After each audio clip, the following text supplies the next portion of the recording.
Did you know a single cough helped steal £1 million on live TV? It was 2001 on Who Wants to Be a Millionaire in the UK. Major Charles Ingram sat in the hot seat, nervous, unsure, stumbling on questions he clearly didn't know. Every time he hesitated, someone coughed. At first it sounded random, but the pattern was perfect. When the correct answer appeared, a cough followed. Wrong answers stayed silent. That cough came from another contestant in the audience, Tequin Whittock, working with Ingram and his wife. They had studied the questions, rehearsed signals, and used coughing as a code. The plan worked. Ingram reached the £1 million question and won. But producers reviewing the tapes noticed something strange.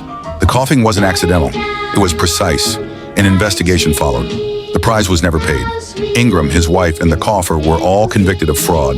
No hacking, no inside man, just one cough, repeated at the perfect time.